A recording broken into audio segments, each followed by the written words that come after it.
여러분 오늘 예배 드리는 가운데 주님을 만나시기 바랍니다. 우리 예수님이 어떻게 말씀하시는지 오늘 들으시길 바라고요. 예수님이 얼마나 우리를 사랑하시는가를 또다시 한번 깨닫고, 또 우리 혹시라도 주님과의 관계가 끊어진 사람이 있다면, 한 번도 주님을 만나지 못한 사람이 있다면 우리 하나님을 만나는 역사가 오늘 이 예배 드리는 가운데 일어나기 바랍니다. 혹시라도 주님과의 관계가 소홀해진 분들이 있다면요, 오늘 말씀 듣는 가운데 주님의 음성을 듣고 우리의 마음이 주님을 향한 사랑의 마음으로 가득 차길 바랍니다. 아멘. 아멘. 감사합니다. 제가 저희 교회에 와서 제일 많이 듣는 말이 있어요. 그게 뭐냐면 제 나이에 관련된 말이에요. 어떤 분들은 실제 나이보다 좀 높게 보는 분들도 계세요. 그런 분들도 저는 축복합니다. 근데 정말 너무하신 분이 계세요. 그 누구냐면 김영은 목사님보다 나이가 더 많지 않냐. 그건 정말 상처가 되어져요. 예, 여러분 이 시간 분명히 말씀드리겠습니다. 제가 한참 어립니다. 예. 그리고 어떤 분들은요 반대로 어리게 보는 분들도 계세요. 청년 같아 보입니다, 그렇게 얘기할 때가 있어요. 우리 청년들은 표정이 지금 안 좋아지고 있어요. 예, 여러분들은 그렇게 안 보지만 어른들은 그렇게 보기도 합니다. 그렇게 말씀하시는 분들 중에서는 가끔씩은 뭐 제 기분을 좋아라고 말씀하시는 분도 있을 것이다 라고 생각은 하는데, 뭐 실제 그렇죠. 제가 나이도 그렇고 외모도 그렇고 젊습니다. 그래서 교회 밖에서는 때로는 제가 그 목사라고 하는 그 직분을 알리기 전에는요, 이 그 목사라고 하는 직분에 대해서 알릴 기회가 없어서 타이밍을 놓쳐서 그 대화를 이어나가는 사람도 있어요. 이런 분들하고의 저와의 관계는 어떻게 되겠습니까? 그냥 한 잘생긴 청년과의 그 만남, 뭐 이런 걸로 끝나는 것입니다. 그런데 제가 공항에서 한 분을 만났어요. 그래 이분하고 대화를 나눌 때는 짧은 순간이지만 제가 목사라고 하는 것을 이야기하고, 왜 뭐 하는 사람이냐 물어보더라고요. 저는 목사입니다. 그 얘기를 했어요. 그 얘기하니까 대화가 어떻게 이어져요? 자연스럽게 교회에 대해서 이야기를 하고 또 신앙에 대해서 이야기할 때가 있습니다. 그리고 제가 묻지도 않았는데요, 이렇게 얘기를 합니다. 제가 옛날에는 교회를 나갔었는데요, 목사님. 제가 옛날에는 신앙생활을 했었는데요, 지금 교회를 좀 못 나가고 있어요. 죄송해요. 저한테 그런 얘기를 해요. 뭐 저한테 죄송할 건 없죠, 처음 만난 저한테는. 그런데 제가 목사라고 하는 사실을 알리니까 그렇게 반응하는 분들이 있습니다. 그러면 어떻습니까? 그 신앙생활에 대해서 제가 권면할 건 권면하고 또 기도하고 또 헤어지게 되는 것이죠. 여러분, 누구로 알고 고백하느냐에 따라서 관계의 방향이 달라지는 것입니다. 그래서 우리 주님과의 관계에 있어서도요, 그 우리 주님이 누구신지에 대해서 제대로 알고 제대로 고백하는 것이 우리에게 필요한 것입니다. 이 때문에 부모들은 애들에게 늘 묻죠. 늘 묻는 고전적인 질문 아닙니까? 넌 누구 딸이냐? 넌 누구 아들이냐? 참 그렇게 묻는 것을 부모들은 좋아하는 것 같습니다. 그러면 아이들은 나는 아빠 아들이에요, 나는 엄마 딸이에요 라고 대답해야 되는데, 다른 집 가가지고 엄마 찾고 있고 아빠 찾고 있으면 어떻게 돼요? 굉장히 곤란한 일이 생기는 거예요. 그렇죠? 제대로 알고 제대로 고백하는 거 너무나 중요한 일입니다. 그래서 오늘 예수님께서는요, 제자들에게 너희는 나를 누구라 하느냐, 나를 누구라 하느냐 라고 하는 질문을 던지는 것입니다. 여러분, 누가복음에서는 이 그 한 질문이 메인 이슈가 되어져요. 예수님은 누구신가? 이것을 알려주기 위해서 주님은 하나님의 나라를 선포하셨고 기적도 행하셨고 또 여러 시간들을 보내고 있는 것입니다. 예수님과 함께 그 시간을 보내었던 사람들의 마음 가운데는요, 이 질문이 마음에 있었어요. 광풍을 잠잠하게 하실 때 예수님, 과연 이 사람은 누구이길래 광풍마저도 잠잠하게 하는가? 라고 사람들은 심중에 물었어요. 그리고 향유 부은 여인을 죄사함의 권세로 죄사함을 선포하실 때 사람들은 그렇게 의문을 품었어요. 이 사람이 과연 누구이기에 죄를 사하는 권세가 있느냐라고 질문을 품었습니다. 또 어떻습니까? 또 예수님이 하나님의 나라를 선포하고 권세를 가지고 그 기적을 행할 때마다 그 예수님에 관련된 소문이 퍼졌어요. 수군거리기 시작했어요. 과연 저 사람은 누군가? 예수라고 하는 사람이 있는데 그 사람은 누구냐라고 하면서 서로 이야기하는 그런 일들이 그때 당시에는 많았어요. 예수님을 향한 궁금함이 있었던 것입니다. 그 질문에 대해서 예수님께서 오늘 제자와의 그 대화 가운데서 알려주고 있는 것입니다. 여기서 우리가 알 수 있는 것은 뭐냐면, 우리 예수님께서 알려주시지 아니하시면 우리는 예수님에 대해서, 하나님에 대해서 결코 알 수 없는 존재다라고 하는 것입니다. 그래서 기독교를 어떤 종교다라고 얘기하냐면 계시의 종교다라고 말을 합니다. 창조를 통해서 하나님은 자기 자신을 계시하셨죠. 또 역사를 통해서 하나님은 하나님 자신의 이름을 알려주시기도 하셨고요, 또 모든 그 이스라엘의 역사, 또 우주 역사를 통해서 하나님은 자신의 손길을 우리에게 계시해 주고 있는 것입니다. 틈만 나면 자기 자신을 알려주시는 분이 우리 하나님이십니다. 근데 이 하나님과 우리의 사이에 그 갭은 너무나 큽니다. 그래서 하나님께서 우리에게 자기 자신을 보여주지 아니하시고 알려주지 아니하시면 우리는 하나님을 알 수가 없습니다. 그래서 하나님 이제까지는 자연을 통해서 또 본인의 역사를 통해서 계시하셨던 그것을 실제로 이젠 아들을 보내셔서 자기 자신을 우리에게 드러내 주시는, 노출해 주시는 것을 이 예수님을 통해서 우리는 경험하는 것입니다. 그래서 예수님께서는 이 땅 가운데 오셔서 그토록 노력하는 것이 자기 자신을 보여주시는 거예요. 나를 좀 보아라, 나를 좀 알아라 라고 하시면서 살아가셨던 것입니다. 왜냐하면 예수님과의 관계가 바로 하나님과의 관계가 되어지기 때문이에요. 예수님을 만나는 것이 우리 하나님을 만나는 것이고, 예수님의 그 말씀을 듣는 것이 하나님의 음성을 듣는 것이고요, 또 예수님 안에 들어가는 것이 우리 하나님 안에 들어가는 거기 때문에 그토록 우리 예수님께서는 간절하게 자기 자신을 보여주시는 삶을 살았던 것입니다. 그래서 지금까지는 본인의 삶을 통해서 보여주셨죠. 근데 오늘은 직접적으로 알려주십니다. 예수님은 누구라고 말하고 있습니까? 오늘 본문 가운데 하나님의 그리스도다라고 말하고 있습니다. 예수님께서는 그 대화를 통해서 자신이 하나님의 그리스도다라고 하는 것을 알려주셨고요, 곧 이어서 본인이 걸어가야 할, 그리스도인 그 예수님께서 걸어가야 할 그 고난의 길, 그 십자가의 길에 대해서 말씀해 주셨습니다. 우리 예수님께서는 하나님의 아들입니다. 믿으십니까 여러분? 그리스도십니다. 십자가의 길을 걸어가신 어린 양이십니다. 그런데 문제가 있어요.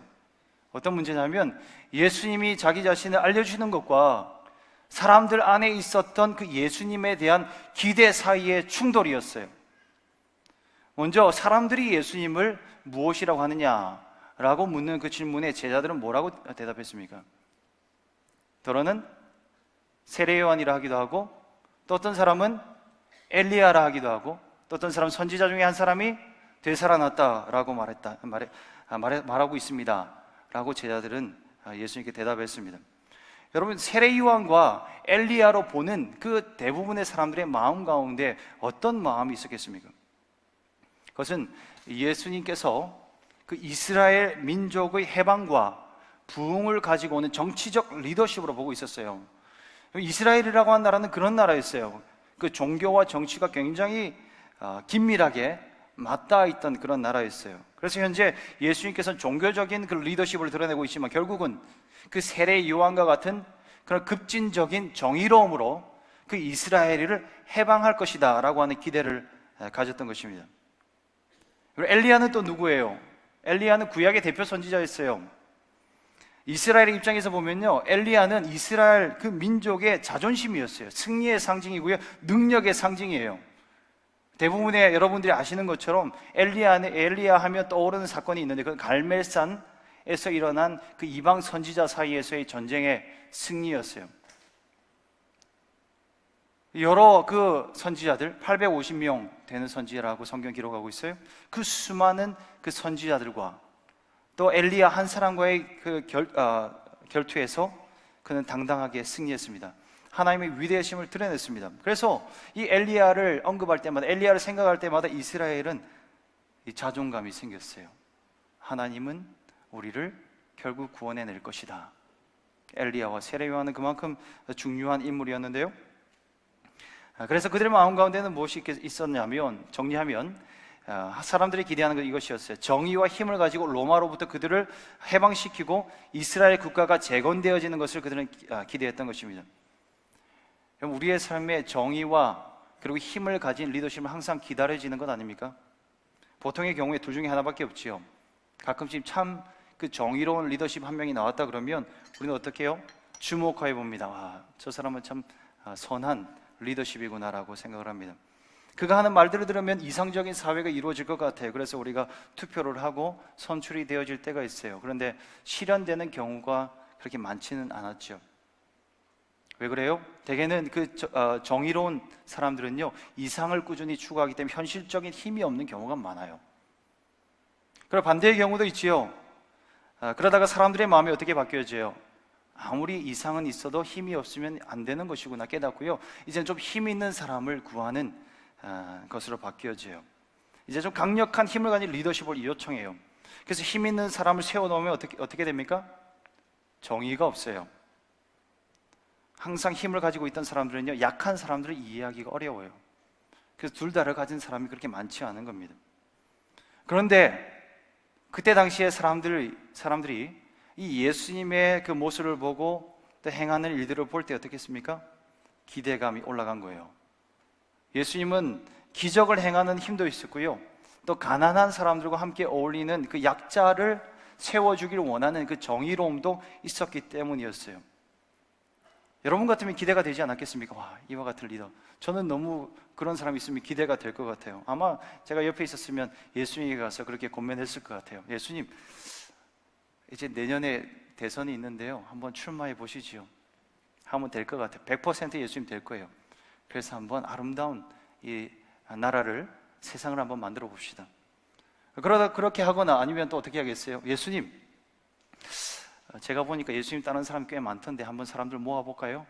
이번 주 중에 한번 모임을 가져가지고 이 쿠데타, 그죠? 혁명을 한번 일으켜서 새로운 나라를 한번 세워볼까요? 그렇게 했을 것입니다. 그렇게 사람들은 그 예수님을 향해서 그와 같은 기대감을 가지고 바라보았습니다. 그런데 예수님은 그 제자들의 답을 들으시더니 어떻게 묻습니까? 너희는 나를 누구라 하느냐? 그러자 베드로가 대답하죠. 하나님의 그리스도십니다. 하나님의 그리스도다라고 하는 그 의미는 무엇이겠습니까? 그리스도는요, 기름 부음 받은 자다라고 하는 뜻입니다. 메시아와 같은 의미예요. 기름 부음 받은 자. 여기서 말하는 기름 부은 자는 뭐냐면 제사장을 말하는 거예요. 제사장적 직분. 성경에 제사장을 언급할 때요, 항상 기름 부음 받은 제사장이라고 표현하고 있어요. 그러면 이 기름 부음 받은 제사장이 하는 일이 뭔지 아십니까? 그건 제사물을 잡아서 하나님께 드리는 일이에요. 이 구약의 제사법을 조금만 들여다보면 그 일이 무엇인지 우리는 알 수 있어요. 그게 뭐냐면 양이나 소를 잡아서 칼로 찔러요. 그리고 죽여요. 그것도 모자라서 어떻게 합니까? 조각조각 각을 떠요. 그러고 나서 태워서 하나님 옆에 올려드리는 그 일을 제사장들이 했던 거예요. 그 대답 이후에 기름 부은 그리스도다라고 하는 그 대답을 드린 이후에 우리 예수님께서 뭐라고 말씀하셨어요? 그렇다, 나는 그리스도다. 그런데 나는 고난의 길을, 십자가의 길을 걸어갈 것이다 라고 말하고 있어요. 이게 무엇을 의미하냐면 예수님께서는 그 마음을 아시고 사람들의 마음을 아시고 애시당초 그와 같은 생각은 꿈도 꾸지 말아라 라고 하는 것을 말해주고 있는 것입니다. 무엇입니까? 기름 부음 받은 자인 그 제사장적 직무를 감당하려고 지금 이 길을 걸어가고 있는 예수님께서는 그 길을 걸어가고 있는데 제사물이 다른 것이 아니라 바로 예수님 자신이다라고 하는 것을 말해주고 있어요.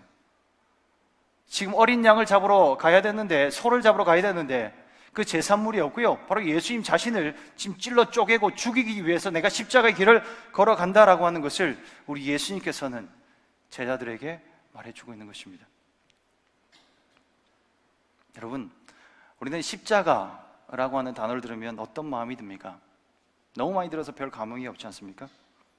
그런데 제자들이 들었던 그 십자가라고 하는 그 단어의 무게는요, 우리하고는 다른 거였어요. 십자가는 그들에게 잔인한 거였어요. 십자가는 사형 틀이에요. 오늘날 우리가 생각하는 것처럼 아름다운 액세서리가 아니에요. 선한 교회의 상징물이 아니에요. 그냥 사형 틀이에요. 그것도 가장 최악의 죄를 지은 자를 가장 극심한 고통으로 서서히 죽게 만드는 가장 잔인한 사형 틀이 십자가입니다. 제자들의 입장에서 이 십자가를 언급하시는 예수님은 너무나 의아스럽게 보여졌을 것입니다. 예수님이 지금 어떤 위치에 있었습니까? 소위 말해서 뜨고 있는 상황이었어요. 성공 가도로 달리고 있었어요. 제자들이 볼 때마다 놀라운 일들이 생겼어요. 어떤 일까지 있었습니까? 8장에는 예수님께서 병자를 지금까지 많이 치유하셨는데요, 이 8장 말씀에는 조금 특이하게 치유하셨어요. 어떻게 해요? 예수님의 옷가를 만지는 여인이 치유되는 것을 보여주셨어요. 그리고 가지 않았는데도 말씀하시니까 치유되는 기적을 보여주셨어요. 완전히 그 클라이맥스에 이른 거예요. 예수님의 사역의 절정에 이른 거예요. 모든 사람들이 예수님 보고 놀랐어요. 와, 예수님은 대단한 분이시구나. 정말 예수님은 매력적이시고 능력 있는, 리더십이 있는 분이시구나 라고 하는 모습을 봤어요. 그런데 그 상황 가운데 예수님께서는요, 십자가의 길을 걸어간다. 병자만 치유했어요? 오늘 우리가 읽은 그 본문 이전에 어제 본문 말씀에 오병이어의 기적으로 5천 명을 먹이는 기적도 경험했어요. 모든 사람이 기적을 다 경험한 거예요. 병자만 치유하셨다 그러면 왜 병자만 기적을 경험하냐, 그런 불만이 나올까 봐 예수님께서는 모든 사람들 다 먹여버리셨어요. 기적이 일어났어요. 예수님은 기적의 아이콘이었어요. 그런데 그런 능력에 예수님께서 말씀하시는 그 내용이 십자가였어요. 왜 굳이 십자가여야만 하는가? 제자들은 그런 의문을 품었습니다. 왜 십자가에만 했겠습니까? 그 바로 열방을 살리기 위함이었어요. 이스라엘의 바람대로 능력과 영광으로 이스라엘의 통치자로 주님이 남으시기로 결정하셨다면 예수님은 이스라엘의 구원자로만 남았을 것입니다. 그러나 예수님께서 십자가의 길, 자신이 죽는 길을 선택하심으로 모든 민족을, 오늘날 저와 여러분을 살리시는, 걸어가신 줄로 믿습니다. 그래서 십자가의 길을 걸어가신 거예요. 또 하나 이유는 뭐냐면 바로 생명을 살리기 위해서 걸어가셨습니다. 대속 제물이 있어야 되는데 바로 예수님께서, 흠이 없는 예수님께서 그 죄인인 인간을 위하여 그 길을 걸어가셔서 우리의 영혼을 살리시기 때문이에요. 생명이 가장 중요한 것입니다. 오늘 본문 말씀 가운데 기록하고 있는 것처럼 사람이 천하를 다 얻고도 생명을 잃으면 다 부질없는 것이 되는 것입니다. 생명이 가장 소중한 것입니다. 그러니까 육체의 생명도 소중하지만 그것하고는 비교할 수 없는 영혼의 생명을 우리 예수님께서 살리기 위하여서 그 길을 가셨습니다. 왜요? 영혼은 영원하기 때문입니다. 영혼을 살려 영원한 생명을 주실 수 있기 때문입니다. 그래서 여러분, 우리 예수님께서 십자가의 길을 걸어가셨는데요, 그 이유가 바로 저와 여러분에게 영원한 생명을 주시기 위하여 그 길을 걸어가신 것입니다.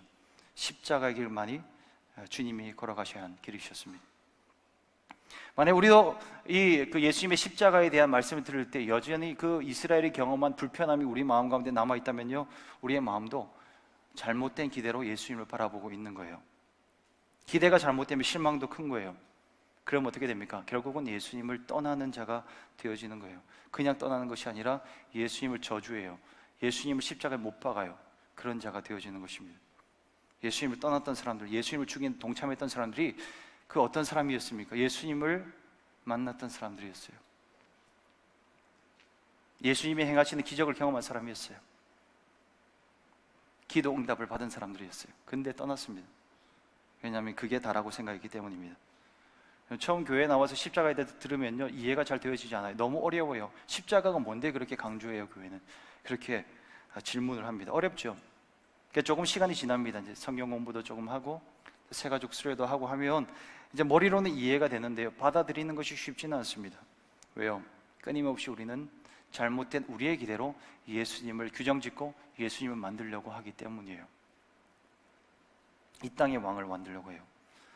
많은 분들이 예수님을 믿는 이유에 대해서 이야기를 하면서 자신의 피로를 채우기 위함이다라고 이야기를 합니다. 어릴 때는 어떻게 친구가 필요해서 나오죠. 저도 그랬는데요, 교회 와야 친구 만날 수 있었어요. 그래서 늘 교회 오길 저는 사모했어요. 그 주변 사람들이 보면 저는 교회에 빠지지 않는, 제가 고등학교 졸업할 때까지요, 주일학교 한 번도 빠진 적이 없습니다. 대단하죠, 여러분? 착한 아이였죠. 칭찬받을 만한 착한 아이로 보여지는데요, 그런데 그건 제가 착해서 그런 게 아니고 제가 좋아서 그랬던 거예요. 왜요? 교회 가면 친구가 있었으니까, 공식적으로 놀 수 있었으니까 수요 예배 열심히 따라다녔어요. 철학기도 찬스 아닙니까? All night 할 수 있는 찬스, 그걸 가는 거죠. 기도원 따라가는 것도 너무 좋아했고요. 가족 여행 이런 거 잘 안 갔었는데 기도원 가면 친구들 만나서 교제하고 가서 누워 자고, 사람들 만나면 얼마나 재밌는 경험이에요. 어른들 뛰어서 찬양하는데 저는 누워서 자고, 참 재밌는 경험이었던 것 같아요. 재미 때문에 친구를 만나기 위해서 그렇게 교회를 갔어요. 또 조금 크면 어떻습니까? 이성 친구로 만나기 위해서 가잖아요. 솔직하게 여러분. 예, 교회에 가면 좋은 교회 오빠가 있더라. 세상 사람들도 알아요. 교회 오빠는 착하고 괜찮다라고 하는 사실. 그렇죠? 괜찮죠? 교회 가면 순결한 자매들이 있다라는 걸 세상도 다 알아요. 그래서 교회에 와요. 그리고 이제 좀 장성해서 결혼하고 자녀를 낳으면 더 문제가 많아지죠. 자녀를 향한 고민, 교육에 대한 고민, 또 부모님의 건강, 또 나는 어떻게 살아갈 것인가, 거기에 대한 고민이 끊이지가 않죠. 그래서 문제가 참 많습니다. 그래서 교회에 나오죠. 저는 뭐 이런 이유 때문에 교회에 나온 저와 여러분 같은 그 대부분의 사람들을 책망하는 것이 아닙니다. 그렇게 나올 수 있습니다. 여러분 교회 나오신 것만으로 잘 하셨습니다. 여친 만나러 나오신 남자분들 잘 하셨습니다. 형제님들 그래도 괜찮아요. 우리 주님도요 기적 베푸셨어요. 이 땅 가운데 오셔서 먹이셨어요. 기적 베푸심으로 시작하셨어요. 그렇잖아요.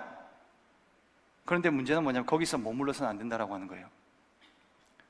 기적 베푸는 주님 보는 것으로 만족해서는 안 된다라고 하는 거예요. 여러분 그렇게 교회는 나올 수 있어요. 그러나 그렇게 교회 나와서 하나님의 응답 경험하면요 주님을 제대로 만날 수 있어야 돼요. 처음 신앙생활 하면서는 참 응답이 빠르죠. 기도하면 다 들어주시는 것 같아요. 조금 불편하면 주님께 얘기하면 그 아이가 그 사람이 영적으로 어린아이이기 때문에 하나님께서 다 들어주셔요. 그런데 조금 시간이 지나면 좀 주춤하죠. 이건 뭐지? 왜 주님이 지금 응답하지 않으시지? 주님은 떠나셨나? 달라지셨나? 그렇게 사람은 불안감을 느낍니다. 여러분 불안해하지 마십시오. 그리고 떠나지도 마십시오. 여러분 기적을 경험하면요, 응답을 경험하면요, 우리 믿는 주님이, 우리가 믿는 주님, 우리에게 지금 기적을 베푸시고 응답하시는 주님이 누구신지를 정확하게 볼 수 있어야 돼요. 그 고백할 수 있어야 돼요. 그 주님이 누구시라고요? 우리 주님은 십자가를 지고 가시는 어린 양이신 줄 믿으시길 주님의 이름으로 축복합니다. 여러분 이걸 깨달아야 돼요.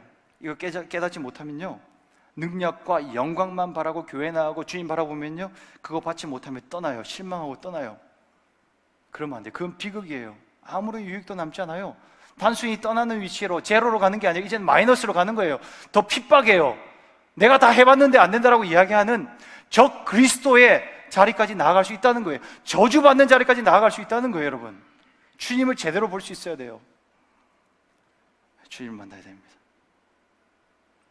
오늘 예배드리는 저와 여러분, 우리 예수님 만나시기 바랍니다. 십자가의 주님을 만나셔야 됩니다. 그 주님을 만날 때요 우리 주님은 그 주님의 제자들에게 요청하는 것이 있었습니다. 그것은 그리스도를 따르라, 나를 따르라 라고 하는 것입니다. 여러분 예수님의 제자로 살아가길 원하시죠? 살아가길 원하시죠? 아멘. 고맙습니다. 예수님의 제자로 살아가는 삶은요 예수님을 따라 살아가는 거예요. 고백만으로는 충분하지 않아요. 찬양할 때 예수님 사랑합니다 그 고백 너무 귀한 고백이에요. 그러나 그것만으로는 충분하지 않아요. 예수님을 바라보는 것만으로 충분하지 않아요. 교회에 나오는 것만으로 다 되는 건 아니에요. 여러분 그리스도를 따르는 자가 되어야 됩니다. 우리 주님을 믿기 위해서 좁은 문으로 들어가야 된다고 말씀하시죠. 예, 여러분 좁은 문으로 들어가야 됩니다. 그러나 그 한 번의 사건으로 끝나면 안 됩니다. 좁은 문을 통과한 사람들은요 좁은 길로 한 걸음 한 걸음 주님 쫓아서 가야 하는 것입니다. 그리스도를 따라 살아가야 되는 것입니다. 그런데 그리스도를 따라 살아가는데 걸림돌이 있습니다. 그건 십자가입니다. 예수님을 따르기 위해서 예수님께서 요청하시는 것이 그거였거든요. 너희 십자가를 지고 나를 따르라, 그 얘기를 하십니다. 참 부담스러운 내용일 수 있겠죠. 우리가 져야 할 십자가는 무엇이겠습니까? 바로 자기 부인이에요. 오늘 본문 말씀에 보면 자기를 부인하고 제 십자가를 지고 따르라고 말하는데 사실 같은 말씀이에요. 자기를 부인해야 된다라고 하는 것을 말하고 있는 것입니다. 자기 부인이 우리에게 필요합니다. 자기 부인은 어떤 행동을 요청하냐면 바로 권리 포기를 요청을 하는 겁니다. 예전엔 다 할 수 있을 것 같았던 그 일들을 주님을 위해서 포기하고 주님만을 위해서 따라가는 자가 바로 십자가를 지고 따라가는 것입니다. 오늘 본문에는 두 가지 그 포기에 대해서 말하고 있는데요. 첫째는 그 목숨을 포기하는 것입니다. 생명을 포기하는 것입니다. 여러분, 목숨을 포기하라 주님께서 말씀하시는데 이 목숨을 포기하는 것이 무엇이겠습니까? 희생을 말하는 것입니다. 제자의 삶은요, 예수님이 십자가로 자기를 희생하신 것처럼 자기를 희생하는 삶을 살아야 하는 것입니다. 희생하면 다른 사람이 살아나게 되어 있습니다. 성경의 말씀 가운데 가장 중요한 말씀이 무엇입니까? 사랑이죠. 사랑 때문에 하나님은 예수님을 이 땅 가운데 보내주셨습니다. 그리고 그 사랑 때문에 우리 예수님께서는 십자가의 길을 걸어가셨습니다. 하나님의 백성들에게도 우리 하나님께서 말씀하시는 가장 중요한 내용은 사랑이에요. 하나님을 내 몸과 같이 사랑하라. 그리고 내 이웃을 내 몸과 같이 사랑하라 라고 우리 하나님 우리에게 말씀하십니다. 여러분, 사랑하십시오. 성경은 이 사랑하라고 말씀하시면서 결코 로맨틱한 감정만을 사랑이라고 말하지 않습니다. 여러분, 사랑은 무엇입니까?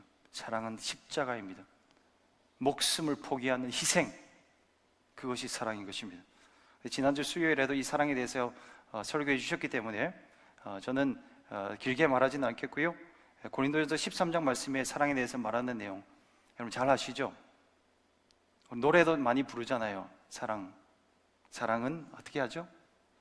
사랑은 언제나 오래 참고 사랑은 언제나 온유하며 사랑은 시기하지 않으며 자랑도 교만도 아니하며 사랑은 모든 것 감싸준다고 그러잖아요.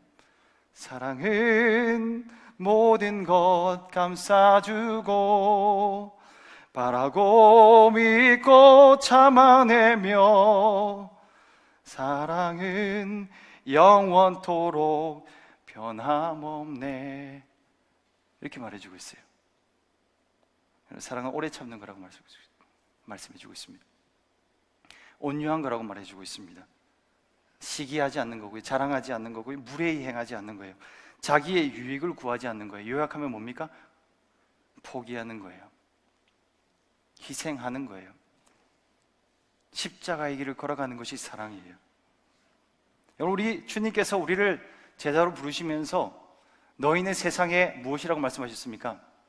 빛과 소금이다 라고 말씀하셨습니다. 그런데 우리는 주님의 제자로서의 삶을 살아갈 때 빛으로만 드러나기를 원하는 마음이 있는 것 같습니다. 빛 너무 좋습니다. 내일 본문 말씀에 보면 그 예수님이 그 광채를 입고 나오는 것을 제자들이 보거든요. 그러면 열광해요. 제자들이 너무 좋습니다.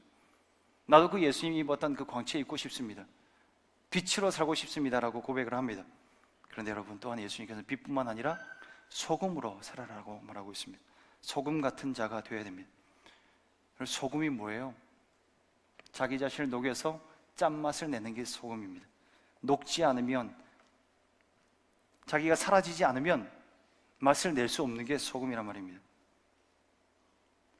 우리는 한 알의 밀알 같아야 된다라고 우리 예수께서 말씀하시는데, 밀알은 어떻습니까? 땅에 떨어져야 되는 거예요. 떨어져야 돼요. 떨어지면 아프죠? 바닥에 부딪히면 아프죠? 근데 그것만으로도 부족하다고 말씀하세요. 썩어져야 된다. 다 없어져야 된다. 죽어야 된다. 그렇게 말하고 있어요. 그래야 열매를 맺게 되어진다. 그래야 맛을 낼 수 있다. 그렇게 말하고 있습니다. 여러분, 성경이 말하는 사랑은요, 희생의 십자가를 지는 것입니다. 이렇게 희생하는 사람이 있는 곳은 살아나게 되어 있습니다. 희생하는 한 사람이 있는 곳은요, 맛이 나게 되어 있고요, 살아나는 역사가 일어나게 되는 것입니다. 오늘날 많은 사람들이 위기의 때라고 말합니다. 한국이나 세계나 모든 것이 위기라고 사람들이 얘기를 합니다. 위기가 맞는 것 같습니다.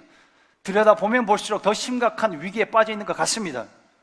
그런데 이 위기의 원인이 무엇인지 아십니까? 수많은 원인을 분석해내고 말할 수 있겠지만요, 진짜 심각한 그 중심적인 원인이 뭐냐면 희생이 사라졌다라고 하는 거예요. 희생하는 사람이 없어요. 아무도 없어요. 희생하는 사람이. 여러분, 우리 참 교회당에서 우리가 참 은혜롭게 예배드리고 은혜를 누리고 있는데요, 우리가 유익을 누리고 은혜롭게 예배드릴 수 있는 것은 많은 선배들의 헌신 때문이에요. 희생 때문이에요. 참 제가 많이 얘기 들었거든요. 벨필드 예배당에 있었을 때 어떠한 기도의 헌신이 있었는가 얘기 들었어요. 철야기도 부대가 있었다고 하더만요. 어르신 자매님들이 모여서 매일마다 밤잠 자지 않고 기도하고 또 기도하고 끊임없이 기도하고. 여러분 젊은이들 그렇게 생각하지 마세요. 어른들이니까 밤잠이 없어서 한다고요? 천만의 말씀이에요. 이분들에게는요, 기도가 생명이에요. 기도가 희생이에요. 목숨이에요. 그 남은 날 얼마 남지 않았는데 그 시간이 얼마나 소중하겠어요. 목숨이에요, 목숨. 그거 들여서 기도했어요. 그래서 우리가 그 은혜 누리고 있는 겁니다. 그렇지, 아름다운 예배당에서 예배를 드리고 있는 이 예배당 건축할 때도 여러분 그랬지 않습니까? 저희 부목사들도 아주 조금 힘을 좀 보태기도 했어요. 그 40도 올라갈 때 어떻게 밖에 나가가지고 막 공사했어요. 여러분 휠스탑바라고 들어보셨어요? 휠스탑 아십니까 여러분? 그 바닥에 그 까는 거 있잖아요. 그 속도 줄이기 하기 위해서 속도 방지턱. 그거 우리가 해보려고 땅 파고 집어넣고 했었어요. 우리가 한 건 너무나 작은 거였어요. 정말 이 예배당이 아름답게 세워질 수 있는 그 뒤에는요, 묵묵하게 섬겨나가는 여러 성도들이 있었어요. 옆에서 바라보면 저 사람은 풀타임 사역자 아닙니까? 임금을 받고 일하는 것 아닙니까? 라고 말할 수 있을 정도로 굉장히 열심히 섬겼어요. 그런데 들여다보면요, 오히려 돈을 더 내고 섬겼어요. 이해가 되는 일이 아니죠. 본인이 그토록 아끼던 그 돈들을 교회가 예배당이 지어진다고 하니까 건축원금 내고, 그 건축원금 내고 나서 그것도 모자라서 그 주말에 그 아까운 여가 시간에 나와서 섬기고 했던 그 헌신으로 지금 우리가 아름다운 이 성전을 누리고 있는 것 아닙니까? 모든 것이 그런 것입니다. 지금도 우리가 교회에 나와서 오늘 주일 예배 드릴 수 있는 것도 그런 거예요. 한 주간 열심히 기도한 사람들의 기도의 헌신이 있고요, 또 누군가는 주차로 봉사하고 있고요, 또 지금 또 누군가는 밥 짓고 이 모양 저 모양으로 희생하고 있는 것입니다. 우리가 유익을 누릴 때는 기억해야 되는 거예요. 누군가는 희생하고 섬겼기 때문에 우리가 유익을 누릴 수 있고 은혜를 누릴 수 있다고 하는 것입니다. 그러므로 오늘날 우리가 경험하고 있는, 말하고 있는 위기는 뭐냐면 희생하는 그 한 사람의 부재로 생기는 거예요. 희생하는 한 사람이 없어서 위기의 때로 우리가 살아가고 있는 거예요. 교회 안에서도 마찬가지예요. 자기 권리만 주장하는 사람만 늘어나고 있어요. 그걸 위기라고 하는 거예요. 여러분, 상황이 힘든 걸 위기라고 하지 않아요. 아무리 상황이 열악해도요, 희생하는 사람이 있는 공동체는 금방 살아나게 돼 있어요. 보세요, 금방 살아나요. 희생하는 한 사람 있으면, 희생하는 기도하는 한 사람, 섬기는 한 사람, 낮아지는 한 사람 있으면 살아나요. 그런데 그런 사람이 없어요. 높아지려고만 해요. 내가 이 정도 했으면 이 정도 대우받아도 되지 않아? 그러니까 언짢은 마음이 드는 거예요. 어라? 이것 봐라. 내가 어떤 사람인데? 내가 어느 정도 이 교회에서 위치를 누려야 되는데 지금 너가 나한테 그런 말을 하냐? 그런 눈빛을 보내? 여러분, 그런 생각이 들 때 거기서 멈춰야 돼요. 이거 발전시키면 안 돼요. 발전시키면 분노로 표출되어지죠. 그럼 큰 소리 나게 되고요, 그리고 싸우고 있는 모습을 보게 되면 어떻겠습니까? 그 세 가족들이 큰맘 먹고 교회 한번 나왔는데 그 교회 안에서 싸움하고 있는 모습 보면 치를 떨고 떠나가요. 누가 나오겠어요, 그런 교회? 여러분, 수많은 사람들이 그와 같은 모습 때문에 시험에 들어서 교회를 떠나고 실족하고 있는데도 아무렇지도 않게 바라봐요. 나만 괜찮으면 괜찮아. 우리 가족만, 또 오랫동안 나와 신앙생활을 같이 했던 내 친구만 교회에 있으면 괜찮아. 그런 일이 지금 한국 교회 안에서, 수많은 세계 교회 안에서 일어나고 있습니다. 현실입니다. 정치도 마찬가지잖아요. 위기가 왜 일어나요? 희생하는 사람이 없었어요. 리더라면 헌신해야 되는 거잖아요. 희생해야죠. 눈 가리고 아웅만 해요. 사건이 터졌는데 그냥 시간 때우다가 이거 덮어지면 또 괜찮아지고, 나만 피해 입지 않으면, 또 그 다음 공천에 별로 지장받지 않으면 괜찮다고 생각하는 게 대부분의 정치인들의, 리더라고 하는 사람들이 그렇게 하고 있어요. 가정 안에도 마찬가지잖아요. 가장 평안해야 되고 가장 사랑이 넘쳐야 될 가정 안에 싸움이 일어나고 있어요. 그리고 깨어지고 있어요. 여러분의 가정 그렇지 않습니까? 잠재적인 깨어짐이 여러 가정들 가운데 있는 것을 봅니다. 왜 그렇습니까? 희생이 없기 때문에. 희생이 없기 때문에. 십자가 지는 한 사람이 없기 때문에 그런 거예요. 희생이 없으면요, 어떠한 유익도 나올 수가 없습니다. 희생이 필요한 것입니다. 주님을 따른다고 우리가 다 고백했는데요, 그 주님을 따르는 자들에게 희생이 필요한 거예요. 목숨을 내어놓는 희생, 그것이 우리에게 필요한 것입니다. 지난주 저희 가정에서 일어난 일인데요, 가정 이야기하면 또 긴장하는 분이 한 분 계시죠. 제 아내가 짐 얘기 좀 안 하면 안 되냐, 그 얘기 몇 차례 했지만 오늘 좀 하겠습니다. 지난주 저희 집 분위기가 좀 험악한 순간들이 좀 있었어요. 좀 예민한 순간들이 좀 있었거든요. 기본적으로 저희들을 부담스럽게 하는 일들이 꽤 많았었어요. 사랑하는 김영은 목사님께서 이제 부재하고 있는 상황 가운데서 저를 부담스럽게 하는 일들이 꽤 많이 있었어요. 오늘 주일 예배도 부담스러운 일이겠죠. 여러분, 목사가 그냥 강당에 서면 그냥 말씀이 술술 나온다라고 생각하시는 분인데 그렇지 않아요, 여러분. 굉장히 부담스러워요. 나도 열악한데, 나도 지금 연약한데 하나님이 나를 통해서 하시는 그 미세한 음성 잡아가지고 하나님 또 사랑하는 성도, 하나님이 사랑하는 백성들 먹이셔야 되는데 살려주셔야 되잖아요. 그거 쉬운 일이 아니에요. 근데 기본적으로 그런 영적인 부담감도 있었는데요, 또 일정도 그랬어요. 우리 첫째 딸아이가 입학하는 주간이 지난주였거든요. 우리는 처음으로 학교로 보내는데 잘 모르니까 긴장이 되어지죠. 제가 그 레터를 잘못 읽어가지고 하루 종일 또 있어야 된다고 봤거든요. 그 하루를 또 비워놨어요. 그게 목요일이었어요. 근데 또 화요일이 또 오지데이였죠.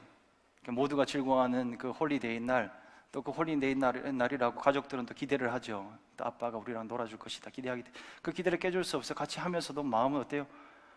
내가 지금 이러고 있을 시간이 아닌데 그러고 있어요. 거기다가 또 금요일에 어제 우리 기쁘게 갔다 왔긴 했습니다만 성교국 수련회를 1박 2일간 계획하고 있었고요. 또 한국에서 손님이 한 분 왔어요. 저희 집에 와서 주무시고 했어야 됐었어요.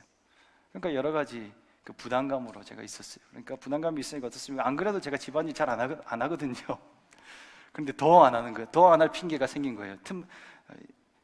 나는 이제 피곤하니까 쉬어야 되고 설교 준비해야 되고 바로 자고. 제가 제일 일찍 잤어요. 우리 애들보다 더 일찍 잤어요. 지난 주간에 새벽 기도 가야 되고.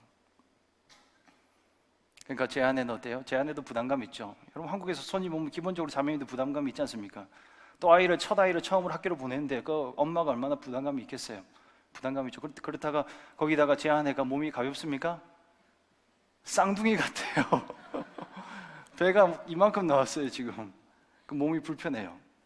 본인도 스스로도 어렵고. 그러면 이런 서로의 어려움이 있으면 서로 격려하고 우리는 세워나가야 되는데 우리는 어떻게 합니까? 그렇게 안 하죠. 내가 힘드니까 나만 배려받기를 기대하죠. 거기서 문제가 생기는 거죠. 그러면서 예민했었어요. 조그마한 일에도 또 예민하게 반응하고 그런 일들이 있었어요. 그렇게 저렇게 보내다가 금요일에 수련회를 가게 됐는데요, 그 수련회를 간다고 또 아침부터 계속 나와 있었기 때문에 짐을 좀 가져달라고 부탁을 했어요. 염치불문하고 제가 부탁을 했어요. 가방 좀 짐을 싸서 가져와 줘라. 그러니까 제 아내가 참 잘하는 게 있습니다. 그게 뭐냐면 짐을 참 잘 싸요. 죄송합니다 여러분, 자랑해서. 근데 진짜 짐을 잘 싸요. 그 짐을 제가 풀어보는데요, 거기에 제 마음이 녹았어요. 본인도 피곤했을 텐데 참 피곤한 몸을 이끌고 또 이것저것 머리 쓰면서 우리 남편에게 필요한 것이 무엇일까. 또 나중에 얘기 들어보니까 그 가방이요, 손도 안 닿는 저 위에 있었다 그러더라고요. 그거 끄집어 내려가지고 그 짐 하나하나 싸면서 있었던 그 모습을 생각하니까 그 싸늘한 눈빛으로 투덜거렸던 제 모습이 얼마나 부끄러웠는지 몰라요. 여러분, 이렇게 녹아지는 거예요. 회복은 멀리 있는 게 아니에요. 한 사람의 아주 자그마한 희생이 회복을 가져오고요, 사람의 마음을 녹이는 거예요. 여러분, 희생이 그렇게 하는 것입니다. 희생 아니었습니까? 이게 다 자기도 피곤한데 그거 피곤하지만 그래도 남편이 고생하며 사역한다고 하는데 해줘야지 하면서 했던 그 희생 때문에 녹아지는 것입니다. 여러분, 회복되어지지 않는 가정 가운데 지금 있는 그런 가정이 있으면 여러분 기억하십시오. 오늘 이 말씀 기억하십시오. 희생, 그죠? 그 십자가를 지는 그 순간 회복이 일어난다라고 하는 것입니다. 그렇게 살아가시기 바랍니다. 회복되어지게 될 것입니다.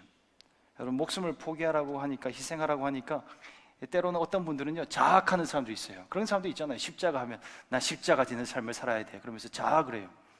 굶고 단식하고 계속 굶어요. 저렇게 살아도 될까 싶을 정도 자학해요. 그리고 또 어떤 사람들은 또 고난주간이 되면 큰 나무를 잘라가지고 십자가를 만들죠. 그걸 지고 성지순례를 한다고 걸어다니고 있어요. 여러분 그건 십자가 지는 게 아니에요. 그건 희생이 아니에요. 그건 포기가 아니에요. 그건 자기 학대예요. 그냥 자기 학대, 자기 만족이에요. 우리 십자가의 삶을, 십자가 지는 것을 오해하면 안 됩니다. 우리가 지는 이 십자가는요 사랑 때문에 하는 거예요. 대상이 확실해요. 우리를 지극히 사랑하시는, 극진히 우리를 사랑하시는 그 예수님의 그 사랑 때문에 하는 거예요. 그 사랑 생각할 때 나도 그 사랑 생각하면서 주님 앞에 내 목숨 바쳐서 섬기겠노라 다짐하며 지는 것이에요. 갈라디아서 2장 22절 말씀에, 20절 말씀에 내가 그리스도와 함께 십자가에 못 박혔나니 그런즉 이제는 내가 사는 것이 아니요 오직 내 안에 그리스도께서 사는 것이라. 이제 내가 육체 가운데 사는 것은 나를 사랑하사 나를 위하여 자기 자신을 버리신 하나님의 아들을 믿는 믿음 안에서 사는 것이라. 여러분 이렇게 살아가는 것입니다. 부모는 자녀를 위해서 희생하죠. 자기 자신의 물질과 에너지 아끼지를 않죠. 자기의 살이 떨어져 나가는데도 아끼지 않죠. 뱃속에서 아이가 자라나갈 때 그 엄마의 에너지를 흡수해 나가는 거예요. 다 섭취하고 다 빠져나가요. 그게 힘이 없죠. 근데 그 아이가 자라나가는 모습을 보면서 얘가 왜 내 걸 뺏어가지? 라고 생각하는 사람이 있어요? 내 소중한 살들, 살아 내 살들아 하면서 왜 뺏어가지? 그렇게 생각하는 사람, 아까운 사람 아무도 없어요. 자기의 그 영양분 다 빼앗아 가는데도요 그 뱃속에 아이가 자라가는 거 보면서 기뻐해요. 이제 같이 가서 초음파를 제가 확인할 때가 있어요. 초음파 사진을 보고 하면은 물론 뭐 기쁘죠. 네, 기쁨이 있죠. 그래서 저도 뭐 고백을 해요. 아 기쁘다, 좋다 그렇게 얘기를 하는데 제 눈은 그냥 입만 웃고 있어요. 그럴 때가 있어요. 아빠는 그렇더라고요. 감동이 적어요. 그런데 아내는 항상 눈이 촉촉히 젖어 있어요. 보면은 그렇더라고요. 그리고 태어나면 더 처절하지요. 아이를 낳고 태어나면 얼마나 처절합니까? 낳고 모유수유하고 그리고 젖먹인다고 밤낮 자지도 못하고 그거 보면서 어떻게 애 물어보면 이렇게 물어보죠. 이제 그만 모유수유할까? 라고 물어보면 그렇게 하지 않겠다고 하죠. 내 젖 잘 먹고 잘 크는 아이 보면 너무 행복합니다. 그렇게 고백하죠. 그게 엄마의 마음 아닙니까? 그 몸과 마음이 지금 너덜너덜해지고 있는데도 하는 거예요. 희생하는 거예요. 사랑하기 때문에 하는 거예요.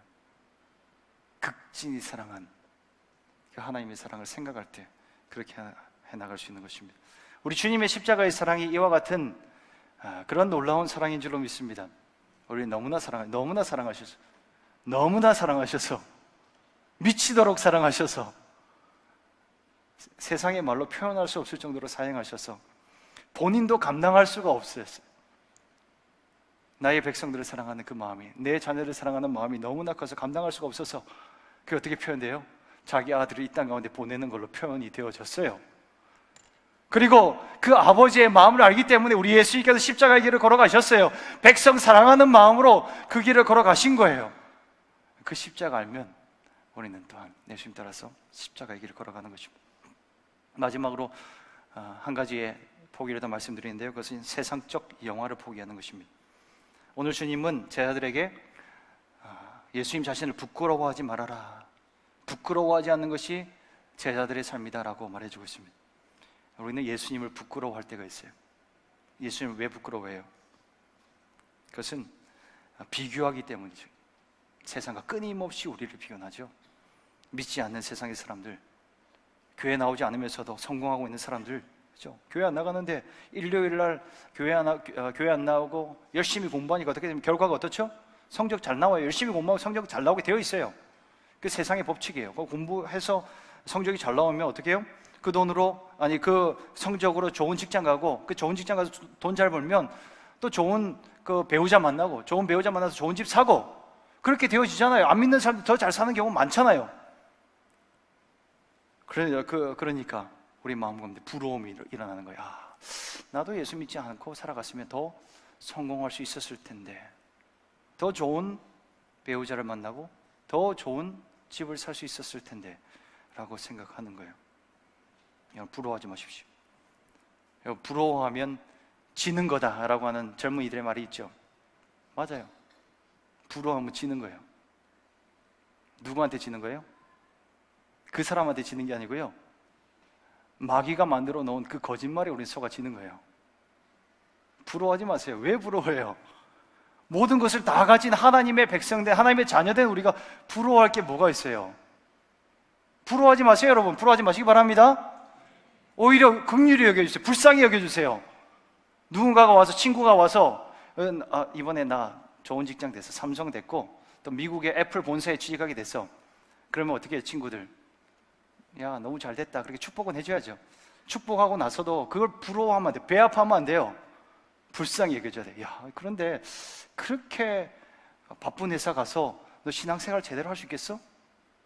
참 난 네가 걱정이 된다, 그렇게 말해줘야 돼요. 그 얘기를 듣는 그 자랑했던 친구가 무안해서 물어, 그럼 너는 어떻게 사냐? 뭐 나는 백수지만 오늘 교회 가서 기도하니까 또 공부하니까 하나님이 나에게 보여주시는 소망을 나는 발견했어. 난 괜찮아. 내 걱정은 전혀 하지 말고 난 널 위해서 기도할게. 긍휼함이 있어야 돼요. 다 가졌는데요, 우리는. 어떤 지체가 와서 집을 하나 샀습니다. 내 자녀가 좋은 학교에 갔습니다. 말해도 여러분 부러워하지 마세요. 좋은 집 샀어요? 축하드려요. 근데요, 그 큰 집 사가지고 바쁘지 않아요? 청소 그거 어떻게 합니까? 불쌍합니다. 다음에 내가 가서 한번 해줄게. 네가 불쌍해. 그래야 같이 나와서 기도할 수 있잖아. 왜요? 우리는 영혼의 소중함을 알기 때문이에요. 껍데기요, 썩어지는 거예요. 좀 더 노골적으로 얘기하면 바울은 이 껍데기를요, 배설물로 얘기했어요. 배설물이 뭡니까? 똥이에요, 여러분. 그거 누가 가까이 하려고 해요? 근데 우리는 그거 부러워한다니까요. 부러워하지 마시기 바랍니다. 이제는 긍휼히 여겨주세요. 다 가셔서 오늘 배웠던 거 그대로 가서 그렇게 해주세요. 십자가를 통과한 자들이 누릴 수 있는 여유입니다. 말씀의 결론입니다. 여러분, 십자가의 길을 따르는 자가 경험하는 역설이 있습니다. 그것은 부활과 영원한 하나님 나라의 영광입니다. 목숨을 포기했는데 하나님이 살리십니다. 죽기로 작정했는데 하나님이 우리에게 부활을 주시는 것입니다. 세상의 영광을 포기하고 주님만 자랑하고 살았는데요, 하나님이 우리를 높여주십니다. 그 영원한 그 하나님 나라, 우리 주님이 다스리시는 그 날에 어떻게 주님이 그 영광스러운 가운데 서 있죠. 그리고 우리 그 주님만 우리는 높이죠. 그리고 우리 그 주님께서는 우리에게 영원한 생명을 주세요. 그리고 또한 우리를 높여주세요. 나의 사랑하는 자여, 나와 함께 앉자. 가장 가까운 곳에 와서 앉아라 라고 그날에 우리에게 말씀해 주실 거예요. 그거 바라보며 살아가시기 바랍니다. 그건 실제가 될 거예요. 그런데 그 미래에 우리가 누리는 것뿐만 아니라요, 실제 지금의 현장 가운데서 누려야 돼요. 오늘 예수님께서 뭐라고 말씀하십니까? 27절 말씀 보십시오. 우리 같이 한 목소리로 읽도록 하겠습니다. 27절 말씀 읽습니다. 시작. 내가 참으로 너에게 이르노니 여기 서 있는 사람 중에 죽기 전에 하나님의 나라를 볼 자들도 있느니라 라고 말하고 있습니다. 지금 하나님의 나라를 보고 경험하는 저와 여러분 되어지길 바랍니다. 목숨을 주님께 드린 사람들은요, 이 경험을 합니다. 생명력이 있습니다. 주님께 다 드리고 살아가는데, 모든 걸 다 드리며 살아가는데 이 사람들에게는 진정한 기쁨이 있어요. 평안이 있어요. 누구도 빼앗아갈 수 없는 생명이 있어요. 그렇잖아요, 여러분. 어떤 분들은요, 교회 한번 나올 때 얼마나 많은 헌신을 하고 있는지 몰라요. 주일날 일을 하면 1억 벌 수 있는데 나오는 사람도 있어요. 비전 트립 가는데요, 한번 물어봤어요. 집사님, 얼마만큼 하루에 버시는데 포기하고 왔습니까? 하루에 적어도 1,000만 원 이상 포기하고 온대요. 그런데 2주간 가는 거예요. 휴가 딱 빼고 다른 거 하지 않고 가는 거예요. 그거 포기하면서 와요. 그러면서 기쁘대요. 행복하대요. 진짜 그렇게 살아가요. 왜요? 주님의 나라를 지금 경험하며 살아가기 때문이에요. 그리고 이렇게 고백해요. 이게 내 생명이에요. 주일날 교회 나오는 게 나의 생명이에요. 복음 전하는 것이 나의 생명이에요. 그런데 내가 이걸 어떻게 포기해요? 돈 조금 못 버는 거 괜찮아요. 이거 다 없어져도 괜찮아요. 그런데 주님 포기할 수 없잖아요. 그러니까 당연히 나와야지. 왜 그런 걸 물으세요? 진정한 생명을 가지고 하나님 나라를 경험하며 살아가는 것입니다. 여러분, 그 십자가를 걸어가는 저와 여러분 되어지기 바랍니다. 예수님이 걸어가신 그 자기 자신을 죽이는 그 십자가의 길을 저와 여러분이 걸어가서 하나님 나라를 얻고 또 지금도 경험하며 살아가길 주님 여러분을 축원드립니다. 우리 찬양하며 기도하는 자리로 나아가도록 하겠습니다.